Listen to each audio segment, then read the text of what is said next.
Assalamualaikum warahmatullahi wabarakatuh. Shalom. Perkenalkan, nama saya Rahmat Rizky Kromakwai, NIM 2024-34033. Kelas A. Di sini saya akan menjelaskan tentang filsafat hukum sains Thomas Aquinas.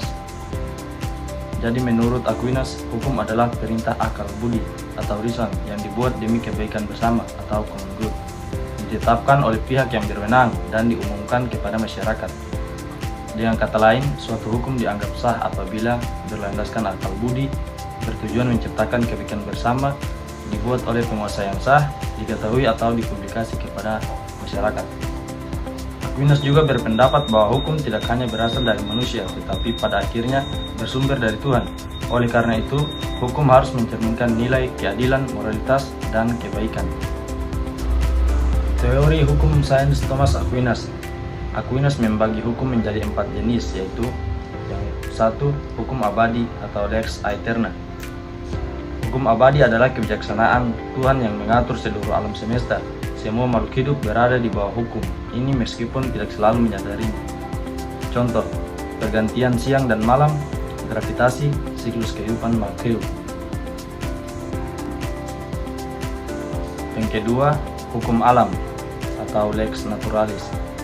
Hukum alam merupakan bagian dari hukum abadi yang dapat dipahami manusia melalui akal. Hukum ini mengajarkan manusia untuk berbuat baik dan menghindari kejahatan. Prinsip-prinsip hukum alam meliputi 1. Menghormati kehidupan, 2. Menjaga keluarga, 3. Mencari kebenaran, 4. Hidup bermasyarakat dan dengan damai. Contoh, larangan membunuh orang yang tidak bersalah, kewajiban menolong orang yang sedang dalam bahaya.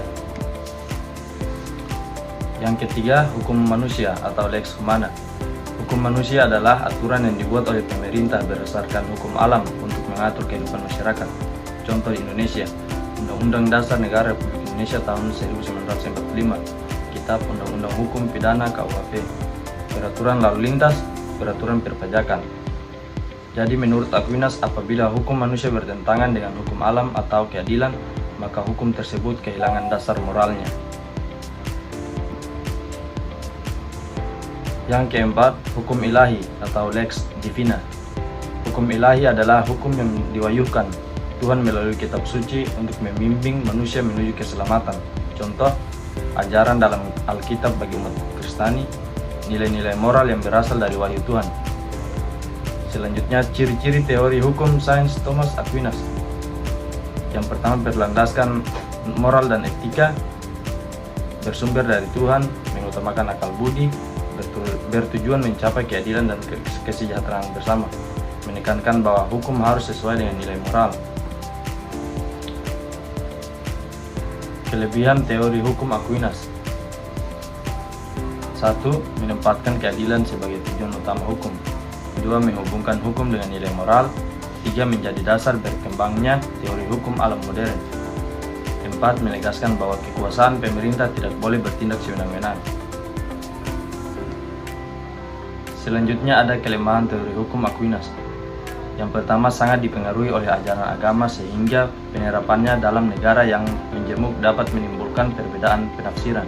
Yang kedua, sulit menentukan secara pasti apa yang dimaksud dengan hukum alam dalam masyarakat modern. Yang ketiga, kurang memperhatikan perubahan sosial yang sangat cepat dibandingkan teori hukum modern. Yang terakhir, kesimpulan. Menurut sains Thomas Aquinas, hukum adalah aturan yang disusun berdasarkan akal budi untuk mencapai kebaikan bersama. Hukum yang baik harus selaras dengan moral, keadilan, dan hukum alam. Ia membagi hukum menjadi 4 jenis, yaitu hukum abadi atau lex aeterna, hukum alam atau lex naturalis, hukum manusia atau lex humana, dan hukum ilahi atau lex divina. Pemikirannya menjadi salah satu landasan utama filsafat hukum dan masih berpengaruh dalam kajian hukum hingga saat ini. Sekian dari saya. Wassalamualaikum warahmatullahi wabarakatuh. Shalom.